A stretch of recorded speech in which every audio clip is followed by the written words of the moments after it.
অমিতাভ ভাই, আমরা যে আমার যে বিষয়ে জানার যে আমরা আজকে শিবপুরে আসলাম, আসলে শিবপুরে এখানে এসে দেখছি যে সবজির বাগান দেখছি দুই পাশে, সবজির মাঠ। সেই জায়গা থেকে বলা যে এই যে সৃজনশীলতা নিয়ে আমরা এত কথা বলি, আমরা সবাই নিজেদেরকে সৃজনশীল বলি, কৃষকের চেয়ে সৃজনশীল কে আছে? আসলেই মানে সংস্কৃতি বা সংস্কৃতি, এটার যে মূল অর্থ সংস্কৃতি, এটার অর্থটা আসলে কি? এটার অর্থ হচ্ছে টু কুক।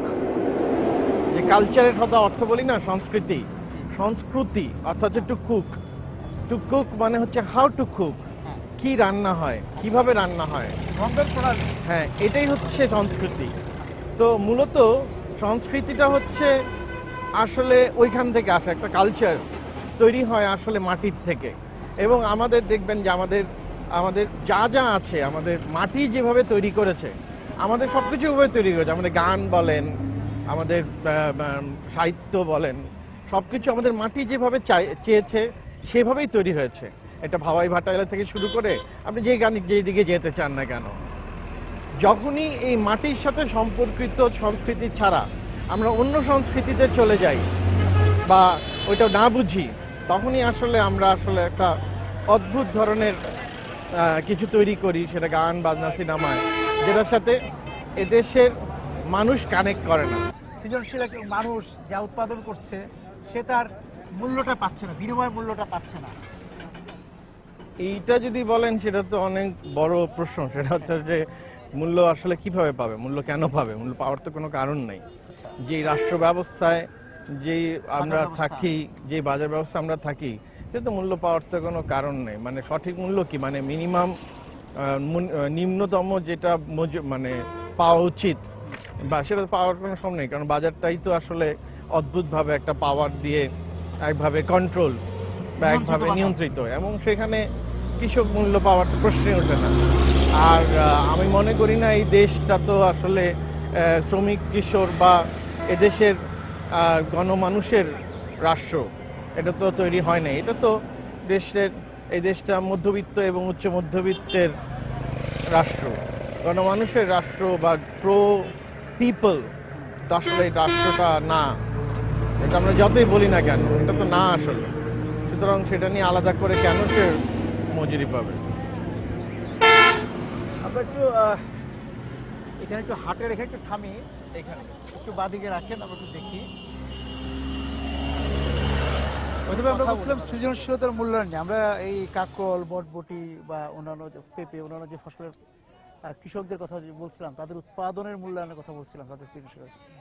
সার্বিক সৃজনশীলতার মূল্যায়নে কি হয়? এই যে আপনি বিজ্ঞাপন তৈরি করছেন, ছবি তৈরি করছেন, নাটক তৈরি করছেন, যারা তৈরি করছে আর কি, সে শিল্পের মূল্যায়নটা কিভাবে হচ্ছে আমাদের? না, আমরা বিজ্ঞাপন তৈরি করি, সেটা তো আমরা তো সবচেয়ে সুবিধাজনক জায়গায় আছি। আচ্ছা, সবচেয়ে সুবিধাজনক, সবচেয়ে বড় চাওয়াবাজ, সবচেয়ে বড় ধান্দাবাজ যে জায়গাটার মধ্যে আমরা আছি। তো আমাদের তো অসুবিধা নাই, আমরা বিজ্ঞাপন বানাই তো এই কারণে যে এক নম্বর কাজ হচ্ছে ফিল্ম মেকিং এর একটা মজা থাকে। আর বিজ্ঞাপনের মধ্যে এক ধরনের বাংলাদেশের বিজ্ঞাপন শিল্পের যেই আমরা যে জায়গাটা তৈরি করতে পেরেছি, সেটা হচ্ছে কর্পোরেট এবং সব জায়গাতে এক ধরনের এক ধরনের মননশীলতা আছে, যেটার কারণে আমরা খুব বাজেভাবে কোনো উপার্জন করতে হয় না। আমাদের উপার্জনের যেই পন্থা সেটা খুব পরিষ্কার, এবং সেটার মধ্যে এক ধরনের স্বচ্ছতা আছে, একটার মধ্যে এক ধরনের শিক্ষা, এক ধরনের মানুষের যাদের সাথে আমাদের কথা বলতে হয় তারা এক ধরনের চিন্তাশীল মানুষজন এবং পড়াশোনা করা মানুষজন, সেটা যে ধরনের পড়াশোনাই হোক না কেন, সেই সুবিধাটা আমাদের আছে। অন্য দিক দিয়ে সৃজনশীলতার কথা যদি বলেন, সেটা হচ্ছে যে আমরা যদি টেলিভিশন ফিকশনের কথা বলি এবং আমাদের অন্য টেলিভিশন কন্টেন্টের কথা বলি, সিনেমার কথা বলি, সেখানে তো ডেফিনেটলি আমাদের অনেক দুরবস্থা, এবং সেটার জন্য তো আমরাই দায়ী যে আমরা ঠিকঠাক কাজ করতে পারিনি ওখানে। আমরা টেলিভিশনেও করতে পারিনি, সুযোগ পাইনি। না, আমি তো বলবো এটা, আমি কারোর উপর দোষ দিতে চাই না, আমরা নিজেরাই করতে পারিনি। আমরা নিজেরা সেই জায়গায় নিজেকে প্রতিষ্ঠিত করতে পারি। প্রতিষ্ঠিত না, মানে আমরা অবশ্যই প্রতিষ্ঠিতই করতে পারিনি, এবং আমরা তেমন কোনো কাজে দেখাতে পারিনি যেটার কারণে টেলিভিশন ইন্ডাস্ট্রি ডেভেলপ করবে। আমি তো টেলিভিশনে কাজ করা ছেড়ে দিয়েছি, প্রথম দিকে কাজ করতাম, তারপরে তো এখন আর কাজ করি না। আর যেহেতু এখন সিনেমা করছি, সুতরাং আরো দূরে চলে যাচ্ছি টেলিভিশন থেকে। এই যে টেলিভিশন থেকে দূরে চলে যাওয়া, কিন্তু আপনি হয়তো চলে যেতে পারলেন, একটা বড় অংশ তো চলে যাওয়ার সুযোগ নাই।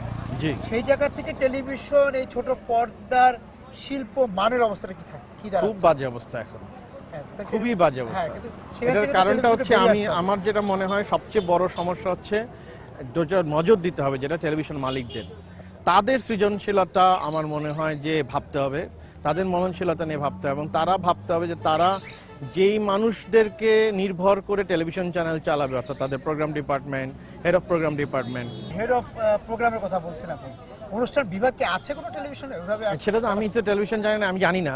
তো আমার টেলিভিশনের প্রোগ্রাম দেখে মনে হয় যেটার কোনো প্ল্যানিং নাই, কোনো রকমের স্ট্র্যাটেজি নাই, মানে শুধুমাত্র বিজ্ঞাপন ছাড়া আর বাজারের কোনো কাছে আত্মসমর্পণ। আর কিছু কোনো স্ট্র্যাটেজি আমরা দেখতে পাই না। মানে কন্টেন্টের মধ্যে যে স্ট্র্যাটেজি থাকবে যে সারা সপ্তাহে 7 দিন আমি এভাবে প্রোগ্রাম ডিজাইন করব আমার দর্শকদের জন্য, সেটা মনে হয় না তারা চিন্তা করে। মানে আগে যেটা বিটিভিতে ছিল যে প্রান্তিককে ভাগ করা হতো, যে এই 3 মাস এভাবে, অবশ্যই পরের 3 মাসে আমার অবশ্যই প্ল্যান হবে। একটা স্ট্র্যাটেজি, এবং সপ্তাহে কোন সময় কি দেখাবো, কি ধরনের প্রোগ্রাম দেখাবো, যে ভেরিয়েশন দেখাবো। আজকাল তো আমি টক শো ছাড়া আর কোনো কিছু দেখিই না টেলিভিশনে। এবং সেই জায়গা থেকে যেটা হলো যে তাহলে আমাদের এই যে আমরা বলছি যে নির্মাণের যে জায়গাগুলোতে যে অনুষ্ঠান, শুধুমাত্র টেলিভিশন অনুষ্ঠান, শুধু নাটক আর হচ্ছে টক শো, এর বাইরে আমরা যে ম্যাগাজিন অনুষ্ঠান সেটাও কিন্তু দেখি না। নাটকের তো অবস্থা খুবই খারাপ, সেটা ছেড়ে দিলাম। শুধুমাত্র টক শো, আর টক শো করতে তো কোনো বুদ্ধি লাগে না। কিছু বুদ্ধিমান মানুষদের আপনারা নিয়ে আসেন এবং দুপাশে দুজনকে বসান ও ঝগড়া করেন, সেইটা করতে তো কোনো বুদ্ধির পরিচয় দরকার হয় না। মানে ঝগড়াটে এটা বলে তো, এবং বুদ্ধি করে ঝগড়া করা দুজন মানুষকে না হয়, দুই পক্ষের দুইজন মানুষকে যাওয়া হয় যাতে ঝগড়াটা জমে, বিচক্ষণ ঝগড়াটে। ঝগড়াটা জমে। এটা ছাড়া তো টক শোতে আর কিছু ঝগড়া জমলে টিআরপি বাড়বে। না, টিআরপি বাড়বে। আমি একটু বড় পর্দায় যেতে চাই, আবার একটু ঘুরে এসে বড় পর্দায় ঠিক আছে। আলোচনা করব।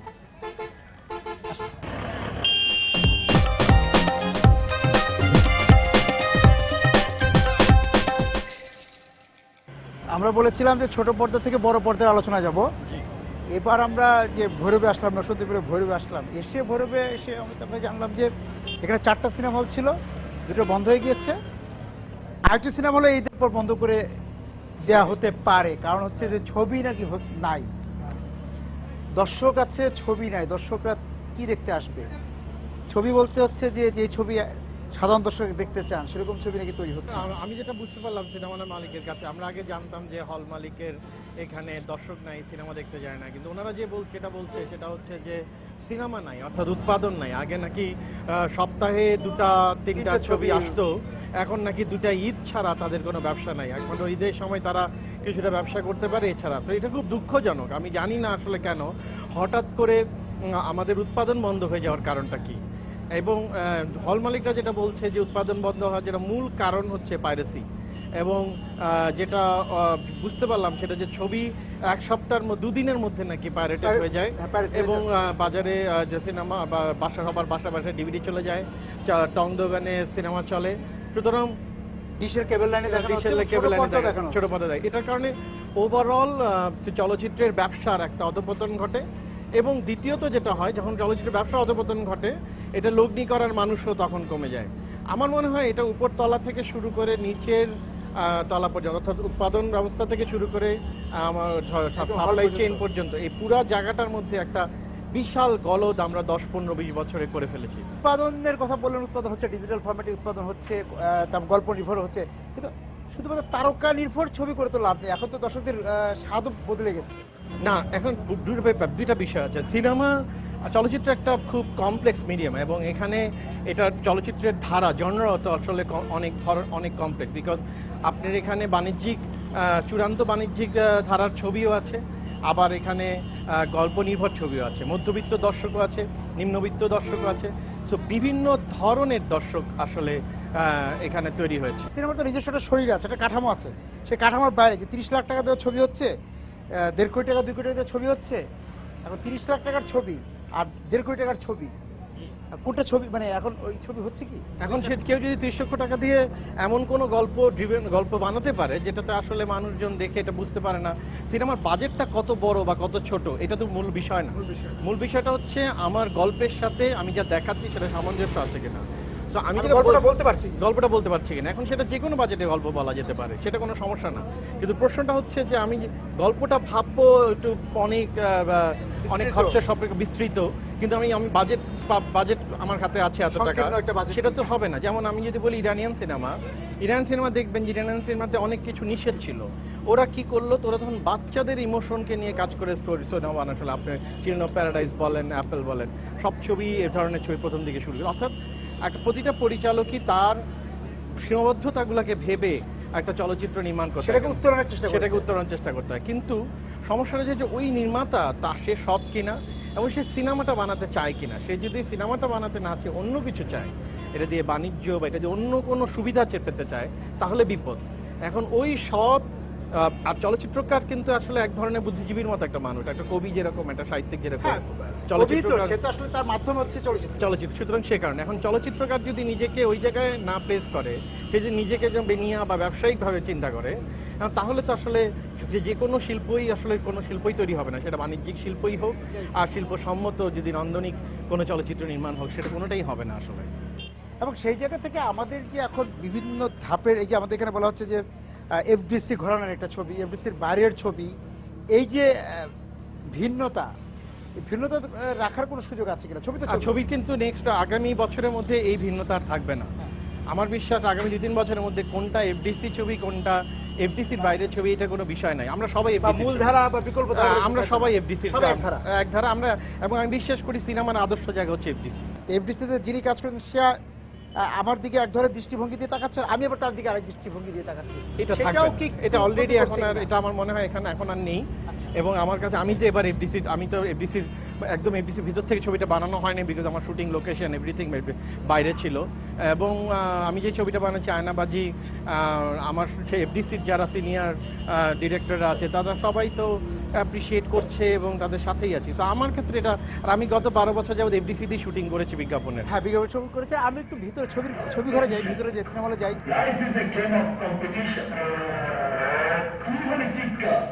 আর আমি এসকাপনের টেক্কা এক রূপে তোর সব করে দেবো ভাক্কা।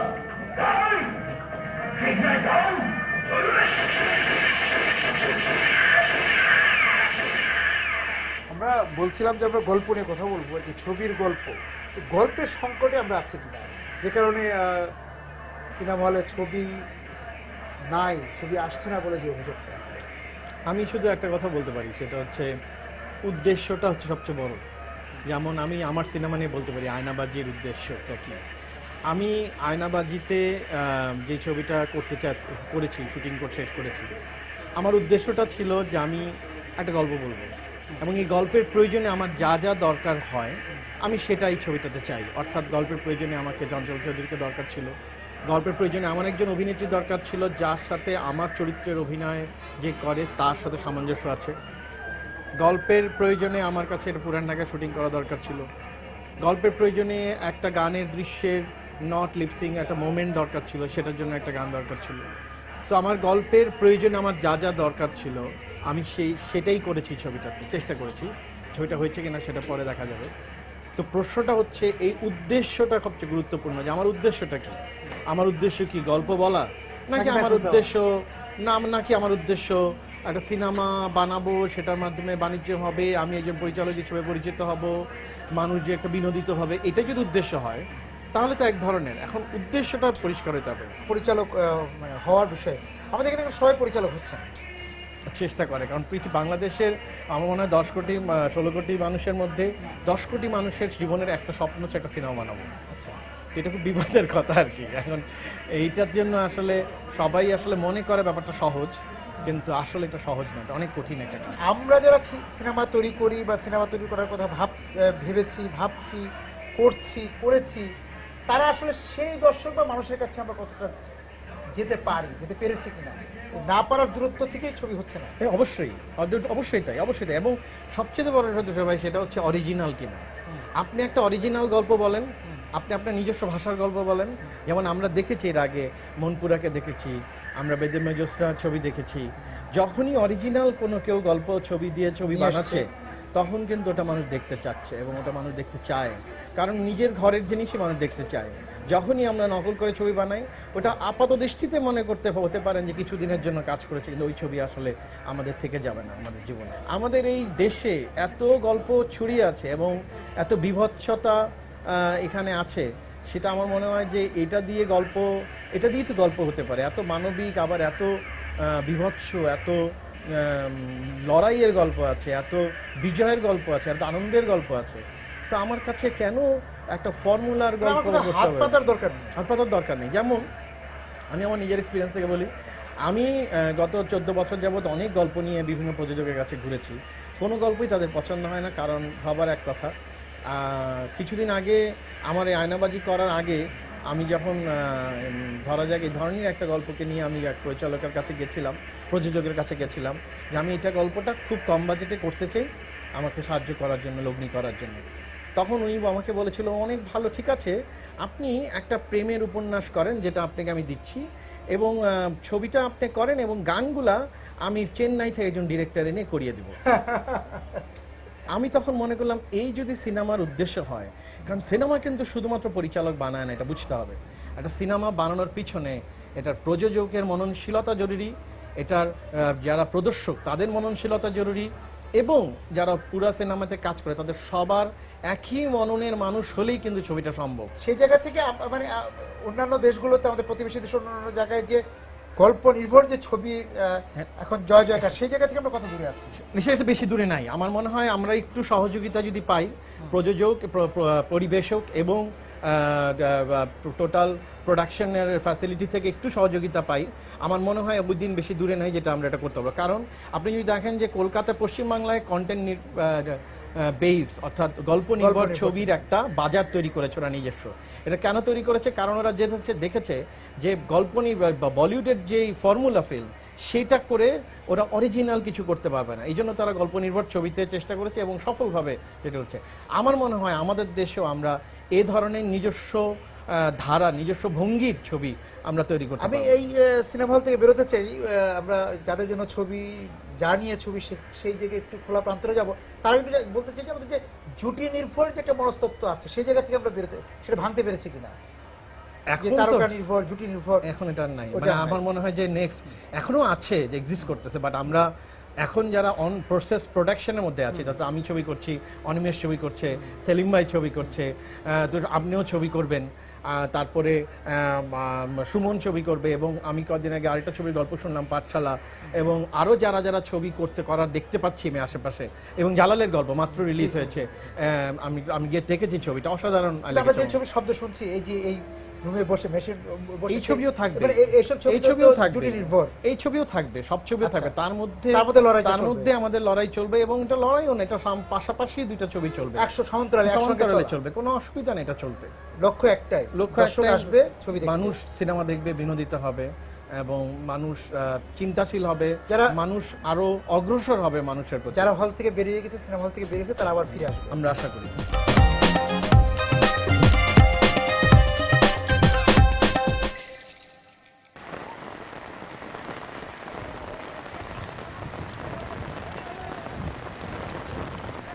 তবে আমরা দুরন্ত শৈশব দেখতে পাচ্ছি বাইরে চাতালের মধ্যে। এই যে এখানে এসে আমরা যে শৈশব দেখতে পাচ্ছি, যে শৈশবের গল্প দেখতে পাচ্ছি, সেই শৈশব কতটা আমাদের এই যে ঢাকায় বসে যে চোখ দিয়ে আমরা দেখি শিল্পকে, লেন্সকে, কতটা ওই লেন্স উঠে আসে? জানি না কতটা উঠে আসতে পারতেছে, বাট এই শৈশবের কথা বললে একটা কথা মনে পড়ে, সেটা হচ্ছে কুন্দন শাহ একবার ঋত্বিক কুমার ঘটককে জিজ্ঞেস করছিল যে what is necessary to be a film maker. তখন ঘটক উত্তর দিছিল, ইন ইউর ওয়ান পকেট দারুকা bottle, in another pocket your childhood. সেটা আমার সবসময় মনে হয় যে একটা ফিল্ম মেকারের জন্য এটা খুব গুরুত্বপূর্ণ। সো দারুকা বোতল মানে না এক্স্যাক্টলি যে মদের বোতল, দারুকা বোতল মানে হচ্ছে, মানে আমার মনে হয় ঘটক যেটা বোঝাতে চেয়েছে, মনে হয় আমার, আমি জানি না, যে এক ধরনের ইরাশনালিটি, এক ধরনের মানুষের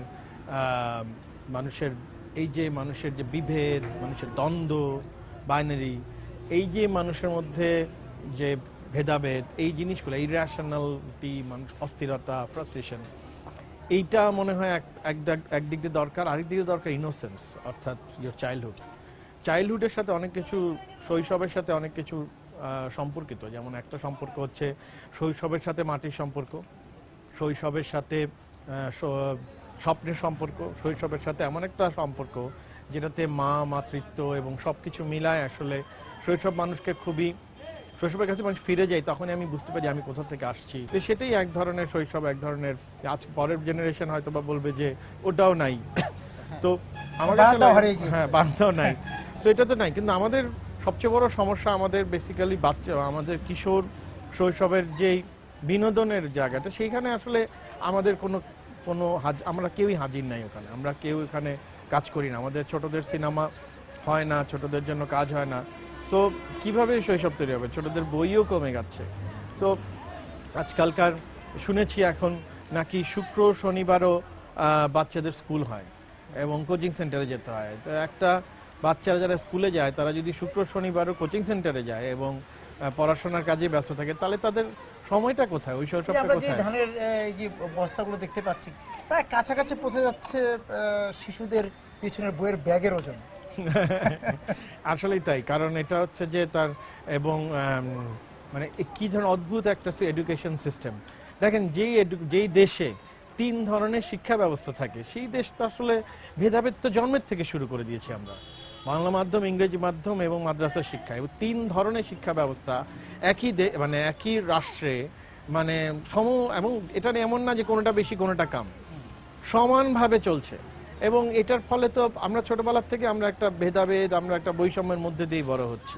শিক্ষা থেকে বৈষম্য শুরু, আমার সব জায়গা থেকে শুরু, চিকিৎসা যে কোনো জায়গাতে বৈষম্য, কিন্তু শিক্ষাটা তো অ্যাটলিস্ট শিক্ষা ব্যবস্থাটা তো এক হইতে হবে। প্রথমে বলে দিচ্ছে যে তুমি আলাদা। অবশ্যই, তুমি ইংরেজি মাধ্যম, তুমি বাংলা মাধ্যম, তুমি মাদ্রাসা শিক্ষার টোটাল ভাবনাটাই, টোটাল দর্শনটাই ভিন্ন করে শেখানো হয়। এবং এদিকে ইংরেজি বা কোনো ইংরেজি স্কুলে তো বাংলা কোনো কিছুই পড়ানো হয় না। তো তার মানে তার একদমই এদেশের ইতিহাস, তার অরিজিনালিটি, তার কোনো কিছু সম্বন্ধে তার কোনো জ্ঞান নাই। আবার বাংলা মাধ্যমের শিক্ষা ব্যবস্থা দুর্বল হতে হতে যে জায়গায় পৌঁছাচ্ছে যে ওইখানে ওই ইংরেজি মাধ্যমের ছেলেটার সাথে ও কম্পিট করতে পারছে না। শিশুদের জন্য আমাদের যে ছবি তৈরি করার কথা, সেই ছবিও তো আমরা তৈরি করতে পারি না। আমরা কি শিশুদের মতো করে কথা বলতে পারি, লিখতে পারি? অবশ্যই পারি না। এটা কিভাবে, মানে এটা তো আসলে এটা তো ওইরকম মন নিয়ে শিশুদের জন্য কাজ করবে সেটা নিয়ে না আসলে তো এটা কেউ করতে পারবে না, এক। আর 2 নম্বর সমস্যা হচ্ছে কিছু কিছু জায়গা আছে যেখানে আসলে সরকারের পৃষ্ঠপোষকতা সবচেয়ে বেশি দরকার, কারণ যেগুলো আসলে একদমই ব্যবসা করা সম্ভব না, যেগুলো দিয়ে আসলে বাণিজ্য হবে না, সার্ভাইভ করতে পারবে না। এখন একটা ছবি বানাতে তো খরচা আছে, এখন একটা মানুষ একটা খরচা করে, এটা যেহেতু শুধুমাত্র কোনো জায়গায় দেখাতে পারবে না, এটা দিয়ে বাণিজ্য হবে না, সে তো এটা বানাবে না। তো আমার মনে হয় বেসিক্যালি বাচ্চাদের চিলড্রেন ফিল্ম সোসাইটি তৈরি করা উচিত এবং এখানে বাচ্চাদের ছবির ব্যাপারে আগ্রহ দেওয়া উচিত, বাচ্চাদের ছবি নিয়ে অনুদান দেওয়ার ব্যবস্থা থাকা উচিত। সেইগুলা যদি না থাকে, অনুদানের ছবি তো হচ্ছে, বাচ্চাদের ছবি আছে, বাচ্চাদের ছবির জন্য অনুদান দেওয়া হচ্ছে। আমার মনে হয় যে এটাকে আরো ঠিকঠাক মতো যদি ঠিকঠাক মানুষকে দিয়ে অনুদান দিয়ে ছবিগুলো তৈরি করানো হয়, আমার মনে হয় যে ভালো। কথার কথা মোসাম্মদ স্যার যেভাবে বাচ্চাদের নিয়ে কাজ করেছে, সেই কাজও তো আমরা এখন আর মোসাম্মদ স্যারের পরে জেনারেশনে আমরা কাউকে পাই না। মানে একটা গোষ্ঠী, এই যে মানে আপনি যাদের কথা বললাম, আহমেদ সফার কথা বললাম, সেলিম আলদির, তারপর হুমায়ুন আজাদ, তারা একটা গোষ্ঠী হয়ে ওই সময়টা সবাই একসাথে বুদ্ধিজীবী, চিন্তাশীল বুদ্ধিজীবী বদরুল স্যার, হ্যাঁ সবাই ছিল, হ্যাঁ সবাই তো আমরা তখন সে ছোটবেলাতে আমরা এদের লেখা পড়ে বড় হয়েছে, হ্যাঁ, এবং তারা একসঙ্গে কাজ করতে, চলচ্চিত্রের ক্ষেত্রে সেটা ছিল, হ্যাঁ। কিন্তু এখন তো আমরা ওই রকম বুদ্ধিজীবীর সবাই একা একা কাজ করতে চাই, একা হয়ে এবং দলীয় হয়ে যাচ্ছে আমরা ধীরে ধীরে। দলীয় একটা বড় সমস্যা। বিজ্ঞাপন নিয়ে কথা বলতে চাই, কারণ হচ্ছে যে আপনি বিজ্ঞাপন নির্মাতা, আমরা বাইরে যে কথা বলবো। আমি যে বিষয়ে এখন যেতে চাই অমিতাভ ভাই, সেটা হচ্ছে যে সবকিছু বাজারের কাছে চলে যাচ্ছে কিনা, সবকিছু বিজ্ঞাপনের কাছে, বাজারের কাছে, সবকিছু একটা বিজ্ঞাপন চাই আমরা, যে আমি যে কাজটি করছি সেটা একটা বিজ্ঞাপন দরকার, বাজার যেভাবে আমাকে চাচ্ছে আমি সেইভাবে নিজেকে বাজারের কাছে মেলে ধরছি, নিজস্বতা থাকছে না চিন্তা মননের। আসলে এটা ডিফিকাল্ট টু আনসার, কারণ মানে বাজার আসলে বাজারমুখিতা সেটা তো থাকবেই, মানে মার্কেট ইকোনমিতে আমরা বসবাস করি। এই যুগে এখানে এসে যেই জায়গায় আমরা বসবাস করি, এটা তো এরকমই হওয়ার কথা, এর তো অন্য কিছু হওয়ার কথা না। এখন সবাই পণ্য হয়ে যাচ্ছে, এবং এটা খারাপ কি? এতে খারাপের কিছু নেই, মানে এটা তো আমরা যে রাষ্ট্র ব্যবস্থায় আছি যেরকম করে আছি, এটা বাজার প্রতিটা জিনিস বাজার করা বাজারজাত হয় এবং পণ্য বাজারে বিক্রি হয় এবং এটা চিন্তাও বিক্রি হয় এবং মানুষের জীবিকার জন্য মানুষের এটা পুরো ব্যাপারটাই তো এভাবে চলে এবং এটা ইচ্ছাটাও বাজারের দাস হতেই পারে, মানে সেটাতে আমার কাছে পুরো ব্যাপারটাতে আমার কাছে এমন কিছু লাগে না, কারণ সত্যি কথা বলতে এটা তো আমরা তো সোশ্যালিস্ট কান্ট্রিতে নাই, আমরা তো একটা এমন একটা রাষ্ট্র ব্যবস্থা নাই যে রাষ্ট্র ব্যবস্থায় যে নিজের মতো করে সবকিছু আমাদের একটা একটা একটা আধা সামন্ত একটা রাষ্ট্র ব্যবস্থার মধ্যে আছি, যেটাতে আমাদের বুর্জুয়ারাও এত শক্তিশালী না, এত সংগঠিত না, আমরা যেটাতে আমরা আমাদের রাষ্ট্র মানে রাজনীতি সবকিছু যে বুর্জুয়ারা চালায় সেটা তো না, আসলে এটা তো এক ধরনের পাওয়ার এক্সারসাইজ চলে, একটা সামন্তবাদী পাওয়ারের মতো করে জিনিসটা চলে। বিজ্ঞাপনে সরাসরি আসতে চাই যে বিজ্ঞাপন অনেক কথা আছে, যে এই যে বিজ্ঞাপন দাতারা বা যে পণ্যের যে উৎপাদক, সে এই যে বিজ্ঞাপনে আরো মানুষকে আরো পণ্য করে তোলার চেষ্টা, এবং সেই জায়গা থেকে আমাদের এখানে যে বিজ্ঞাপনগুলি তৈরি হচ্ছে বলা হচ্ছে যে ঠিক নৈতিকতা ইথিক্সও থাকছে না, ইথিক্সও লঙ্ঘন হচ্ছে, যে কথা সে বলছে, যে কথা সে বলাচ্ছে, বা শিশুকে দিয়ে বলাচ্ছে, নারীকে যেভাবে উপস্থাপন করছে, মানুষের মূল্যবোধ নিয়ে যেভাবে কাজ করছে, আপনি কি সবাই দেখেন? এখন বিজ্ঞাপন একটা বিশাল জায়গা, বিজ্ঞাপন একটা বড় জায়গা, সেখানে অনেক কিছু আছে, আর আমরা যে জায়গাটায় কাজ করি সেটা হচ্ছে বিজ্ঞাপন চিত্র নির্মাণ। বিজ্ঞাপন চিত্র নির্মাণের কাজটা হচ্ছে একটা বিজ্ঞাপনের যে ভাবনাটা বিজ্ঞাপন সংস্থারা করে, বা এটার সাথে আরো অনেক কিছু রিলেটেড, প্রিন্ট আছে, এটিএল বিটিএল সব মিলাই তাদের অনেক কিছু আছে, তার মধ্যে আমাদের একটা দায়িত্ব দেওয়া হয় যে বিজ্ঞাপন চিত্র নির্মাণে আমাদের কিছু করার জন্য। তো আমরা চেষ্টা করি বিজ্ঞাপন চিত্র নির্মাণে আমাদের যে ক্রিয়েটিভ ডিরেক্টররা যারা বিজ্ঞাপন সংস্থায় কাজ করে তাদের গাইডলাইনে বা তাদের চিন্তাকে মাথায় রেখে তারা কিভাবে বিজ্ঞাপনটা বানাতে চায় সেটা মাথায় রেখে আমাদের কাজ হয় ফিল্ম মেকিং এর কৌশল ব্যবহার করে এটাকে একটা বিজ্ঞাপন চিত্র বানিয়ে দেওয়া, এবং সেটা একমাত্র সে বিজ্ঞাপন ক্রিয়েটিভ ডিরেক্টরদের যারা বিজ্ঞাপন সংস্থার যে ক্রিয়েটিভ ডিরেক্টর তাদের চিন্তা কিভাবে সে বলতে চায় সেটার উপর সম্পূর্ণ রকম আস্থা রেখে আমরা এটা করে যাই। আমরা শুধু আমাদের ফিল্মের ক্রাফটটাকে ব্যবহার করি। যা বলা হচ্ছে আমাদেরকে যেভাবে বলতে বলা হয়, যখন আমি রাজি হই কাজটা করার জন্য, তখন এক্স্যাক্টলি ওরা যেভাবে কাজটা করতে বলবে আমি সেভাবেই কাজটা ডেলিভার করার চেষ্টা করি। আমার এথিক্সের জায়গায় ওইটাই যে আমি ঠিক মতো আমার বিজ্ঞাপন সংস্থাকে আমি ওদের যে বিজ্ঞাপনের প্ল্যান সেটার সাথে সামঞ্জস্য রেখে একটা মানসম্মত বিজ্ঞাপন চিত্র চাহিদাটা যোগান দিতে পারছি কিনা, এটাই আমার কাজ হয়। কিন্তু সে তার পণ্যটাকে কিভাবে ক্রেতার কাছে নিয়ে যাচ্ছে, তার যে পদ্ধতিটা, তার যে বক্তব্যটা, সেখানে কেন বলার, আমি তো ফিল্ম মেকার, বিজ্ঞাপন নির্মাতাদের কোনো বলার কিছু নেই, তাদের মানে নৈতিক অবস্থানটাও নেই। আমি তাহলে কাজটা নিব না, আমি বিজ্ঞাপন করতে এসেছি কেন, তাহলে আমি বিজ্ঞাপনটাই বানাবো না? আমার কাছে তো একটা চিত্রনাট্য, কিন্তু আপনার ওই দায়বদ্ধতা নেই যে আমার কাছে চিত্রনাট্য আসবে। আচ্ছা, চিত্রনাট্য আসার পর আমি যদি মনে করি এই চিত্রনাট্যটার উপরে আমি বিজ্ঞাপনটা করব, তারপরে তো আমার আর কোনো দায়বদ্ধতা নেই। আমি তো সেই চিত্রনাট্যটা নেওয়ার সময় হতে হবে যে সেখানে যে সংলাপগুলো আছে, সেখানে যে বক্তব্যটা দেওয়া হচ্ছে, সেই বক্তব্যটা দেখা গেল যে ক্রেতার সঙ্গে এক ধরনের প্রতারণা করছে, সেটা আপনার দেখার বিষয় না। অবশ্যই না, আমি একটা ফিল্ম মেকার মাত্র, সেটা 100 বার আমার দেখা, মানে কিন্তু আপনার হাত দিয়ে যাবে সেই জায়গায়। এটা তো ক্রিয়েটিভ ডিরেক্টরের ফিল্ম, এটা তো আমার ফিল্ম না। আমার ফিল্ম হচ্ছে আয়নাবাজি। ও আচ্ছা, আপনি খালি বলছেন যে আমি তো টেকনিক্যাল লোক। হ্যাঁ, বিজ্ঞাপন চিত্রে আমি তো টেকনিক্যাল পারসন, মানে ওখানে আপনার কোনো নিজস্বতা নাই, মানে কোনো ওনারশিপ নাই। অবশ্যই নাই, 100 বার নেই। পৃথিবী জুড়ে বিজ্ঞাপন নির্মাতাদের কোনো ওনারশিপ থাকে না, পৃথিবীর কোনো দায়টা তাহলে ওই যে পণ্যটা যে তৈরি করছে তার দায়। অবশ্যই এটা তাদের, যদি তার যে ভালো হয় তাহলে সেটাও তার দায়, এটা যদি খারাপ হয় এটা তার দায়, এর বাজারজাত করতে না। সে যদি তার এই যে কৌটোটা যদি একটা নারীর শরীরের অবয়ব করে সেটা তার দায়, অবশ্যই তার দায়। আপনাকে যদি তৈরি করতে বলা হয়, আপনি এটা করবেন, কারণ আপনি তো শুধু ফিল্মটা তৈরি করছেন। অবশ্যই 100 বার। এখানে আমার কিছু, আমি তাহলে করবো না কাজটা। আমার যদি নৈতিক প্রবলেম সমস্যা থাকে, তাহলে আমি এই কাজটা, এই প্রফেশনটাই নিব না, বা আমি এই কাজটাই করবো না। আমি বলে দিব, যেমন ধরেন আমি বলে দিতে পারি যে আমি আপনি যে ক্রিম বানাচ্ছেন, যে ক্রিমে নারীকে সুন্দর ফর্সা করার দেখানো কথা হয়, বলা হচ্ছে, আমি হ্যাঁ। এটার বিজ্ঞাপন বানাতে চাই না, তাহলে আমি কাজটাই কারণ করবো আমি না। এই বিষয়ের সঙ্গে নাই। নাই, আমি কাজটাই করবো না। আমি কাজটা করবো, তারপরে আমি ওদেরকে মৌলিক জ্ঞান দেওয়া শুরু করবো, হ্যাঁ, সেটা তো ভুল কথা। আমি করতে আসছি বিজ্ঞাপন, পণ্য বাজারজাত, তারপরে এসে বলবো যে এখানে আসলে মানবতার কথা বলতে হবে, সুতরাং আমি করবো না। এটা একদমই মানে ভুয়া কথা। তাহলে দায়টা হচ্ছে মানে যে পণ্যটা বাজারজাত করছে তার, এটা বিজ্ঞাপনী সংস্থারও না। বিভিন্ন সংস্থারও হতে পারে যে আচ্ছা, তারা হ্যাঁ। কিভাবে এটা বাজারজাত করতে পারে, সেটা তাদের মধ্যে সৃজনশীলতা থাকতে হবে। তারপরে না, আমরা তো, আর আমার সৌভাগ্যক্রমে আমি যেসব বিজ্ঞাপন সংস্থার সাথে কাজ করি, আমার কাছে দেখেছি তারা মোটামুটি সবাই খুবই সৃজনশীলভাবে কাজ করে, এবং তাদের কাজের মধ্যে কোনো ধরনের আমি বলবো যে কোনো ধরনের অনৈতিক কাজ আমি কিন্তু আপনি যদি দর্শক, আপনাকে আমি বিজ্ঞাপন মানে আমি অ্যাড ফিল্ম মেকার হিসাবে যদি না ভাবি, দর্শক, আমরা তো কখনো কখনো দর্শকও, সেই জায়গা থেকে আমাদের বিজ্ঞাপনকে আপনি কিভাবে দেখেন? আমাদের কিছু বিজ্ঞাপন খুবই ইন্টারন্যাশনাল স্ট্যান্ডার্ডে হচ্ছে, আর বেশিরভাগ আসলে খারাপ হচ্ছে, বিকজ আমাদের পুঁজিটা আসলে, আমাদের যে ওভারঅল ইন্ডাস্ট্রি যে পুঁজি, সেটা তো আসলে এত বড় না, সুতরাং আমরা স্ট্যান্ডার্ড মেনটেন করাটা ডিফিকাল্ট।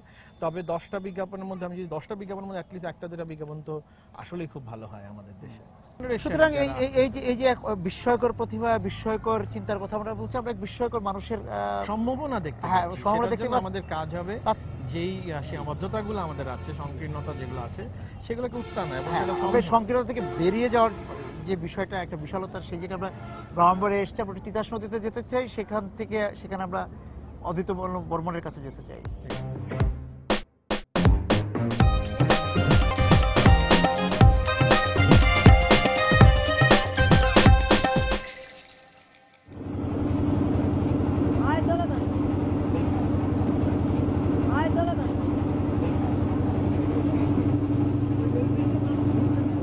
অতঃপর আমরা তিতাসের বুকে আছি, তিতাসের উপরে অদ্বৈত বর্মনের তিতাস, আল মাহমুদের তিতাস, সেই বলা হচ্ছে যে মালোপাড়া, অদ্বৈত বর্মনের আমরা মালোপাড়া সামনে, এটা রসুলপুর, যে রসুলপুর নিয়ে আল মাহমুদের লেখা আছে যে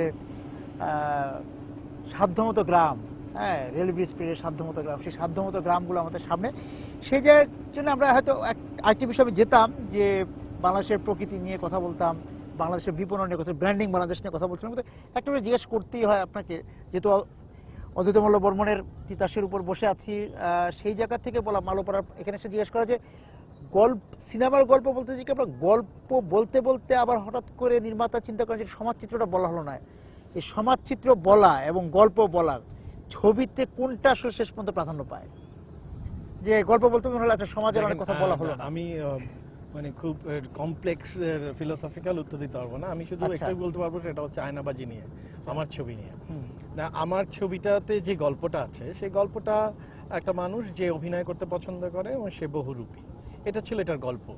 কিন্তু গল্পটা যখন আমি বিস্তার করতে গেলাম বা গল্পটা নিয়ে কাজ করতে গেলাম, তখন আমি যেটা এটা কন্টেন্টে রূপান্তরিত করলাম। মানে একটা স্টোরি লাইন আমার সিনেমাতে সবচেয়ে অগুরুত্বপূর্ণ মনে হয় গল্প, আচ্ছা, আর সবচেয়ে গুরুত্বপূর্ণ যেটা, সেটা হচ্ছে কন্টেন্ট, অর্থাৎ গল্পটা কোথায় ফাঁদবো। যেমন আমার গল্পটা পুরান ঢাকা বেস, তো আমি আসলে আমার ছবিতে নতুন ঢাকা এবং পুরান ঢাকার যে একটা লড়াইয়ের গল্প বলেছি, সমাজচিত্র এক ধরনের। হ্যাঁ, এবং আপনি যদি তিতাসেটি নদীর নামে দেখেন ঋত্বিকের ছবিতে, ওইটাতে একটা গল্প আছেই, একটা চরিত্র আছে, চরিত্রগুলার বিস্তার আছে, এবং তারা কিন্তু তিতাস একটি নদীর নামে ঋত্বিক কি শুধু তিতাসের মালুপাড়ার ওদের গল্পই বলেছেন নাকি ওটার সাথে আমরা একটা অদ্ভুত সমাজের সংগ্রামের লড়াইয়ের গল্প দেখতে পেরেছি, চিত্র দেখতে পেরেছি, সেইটা খুব নৃতাত্ত্বিক বিবর্তন দেখতে পেরেছি। হ্যাঁ, এক্স্যাক্টলি, এবং ওইটা খুব গুরুত্বপূর্ণ। যেমন আয়নাবাজিতে আমি নতুন ঢাকার যে একটা ফাঁপা ঢাকা তৈরি হয়েছে, তার ওইদিকে বুড়িগঙ্গার পাড়ে যে একটা আমাদের শহর তৈরি হয়েছিল, সেই শহরের মানুষের জীবন এবং নতুন ঢাকার মানুষের জীবনের মধ্যে যে একটা দ্বন্দ্ব, সেইটা তুলে ধরার চেষ্টা করেছি। বাংলাদেশ নিয়ে কথা বলছিলাম, আমরা এখন যে প্রকৃতির যেই জায়গাতে বসে আছি, এই বাংলাদেশকে আমরা কতটা সামনে নিয়ে আসতে পারছি? আমাদের যদি পর্যটনের কথা বলি, আমরা একটা সফরে ছিলাম, ঢাকা থেকে রওনা হয়ে নরসিংদী, ব্রাহ্মণবাড়ি, ভৈরব হয়ে আমরা ব্রাহ্মণবাড়ি আসলাম, সিনেমা হল, আমরা তরকারি সবজির বাগান, হাট, এগুলিও দেখলাম। এই যে দেখাটাও তো এক ধরনের ভ্রমণ পর্যটন, সেটাও তো আমরা সামনে নিয়ে আসতে পারি। হ্যাঁ, এটা তো সবাই সবার জায়গা থেকে কাজ করে। যেমন তো সবাই, আপনি তো এটা একটা স্টুডিওতে বসে কোনো জায়গায় বসেও করতে পারতেন।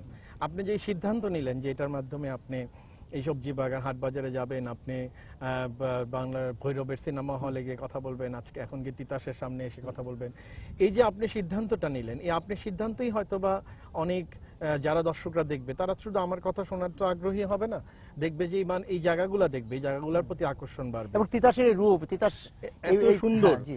এবং আমি তো আজকে ভাদ্রতে সত্যি এসে। অনেক আনন্দিত এই কারণে এই অনুষ্ঠানটা এইখানে আমি একটু আনন্দিত বলে নেই যে আপনারও জন্ম ব্রাহ্মণবাড়িয়া শহরে। হ্যাঁ, আমার জন্ম সেটা ব্রাহ্মণবাড়িয়া শুনে আমিও শহরে এখানে। আনন্দিত, হ্যাঁ। এবং আমি আনন্দিত যে আমি আসলে এই সুযোগটা পেতাম না, এই সিনেমা হল দেখা, ভৈরবের এই সময় এসে সিনেমা হলে গিয়ে এই সিনেমা দেখা।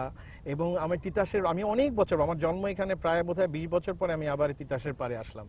এই অদ্ভুত সুন্দর বিকালে, অদ্ভুত সুন্দর যেখানে আমার জন্ম হয়েছে, এখানে আবার আপনার মাধ্যমে এখানে আসতে পেরেছি।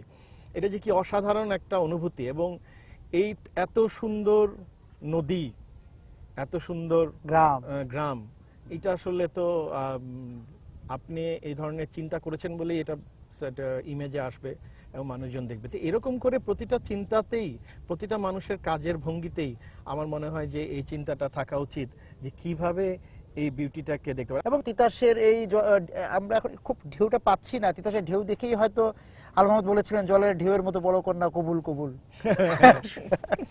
মানে এটা তো আসলে তারা এখানে ছিল বলেই, এখানে থাকলে আসলে যে কোনো মানুষই কবি হতে বাধ্য। আসলে আপনি সোনালী আলো আপনার ব্যাকলিট হয়ে আপনার আমাদেরকে আরো চেহারায় কত করে আসছে। রেখেছে, জি। তো এটা গোধূলির যে রং। হ্যাঁ, কিন্তু এর চেয়ে সুন্দর বিকাল আসলে খুব কমই দেখেছি আমি। এবং সেই জায়গা থেকে বলা যায় আমাদের আশপাশেই সুন্দর আছে, আমাদের শুধু একটু দেখতে হবে চোখ মেলে। হ্যাঁ, অবশ্যই অবশ্যই। আমরা নিজের মাটিতে যে সুন্দরটা আছে সেটা না দেখে আমরা অন্য মাটি, অন্য বাড়ির দিকে চোখ দিই, সেটা আসলে খুবই দুঃখজনক আসলে আমাদের জন্য। আমরা সবসময় অন্যের মানে পাঁচিল ডিঙ্গে দেখতে চাই, পাঁচিল ডিঙে দেখতে চাই, নিজেরটা বাদ দিয়ে। সো আমার কাছে আজকের দিনের এই ভ্রমণ এই অসাধারণ লেগেছে। এবং আমার সৌভাগ্য যে আমি তিতাসের মাঝখানে বসে আপনার সাথে কথা বলতে পারছি। না, আপনাকে অনেক ধন্যবাদ যে আমাদের সঙ্গে এই সফরে আপনি এসেছেন এবং আমরা নরসিংদী থেকে ভৈরব হয়ে তিতাস পর্যন্ত আসতে পেরেছি এবং একটা সুন্দর সন্ধ্যা আপনার সঙ্গে আমরা কাটাতে পারলাম। আপনাকে অনেক ধন্যবাদ। ঈদ মোবারক। ঈদ মোবারক। সময় টিভি সবাইকে, সব দর্শককে আমার পক্ষ থেকে ঈদ মোবারক। এবং আমি সবাইকে বলবো যারা এই অনুষ্ঠান দেখতে পাচ্ছেন যে তিতাসে আসুন। তিতাসের এত সুন্দর নদী, এত সুন্দর গ্রাম, এই ব্রাহ্মণবাড়িয়া এত সুন্দর শহর, এটা আসলে আর কত বছর, হাজার বছর পরে হয়তো বা অন্য জিনিস, অন্য চেহারা হবে, কিন্তু এটার সৌন্দর্য আমরা আসলে কখনো ভুলতে পারবো না, আপনারা যদি একবার এখানে এসে দেখে যান।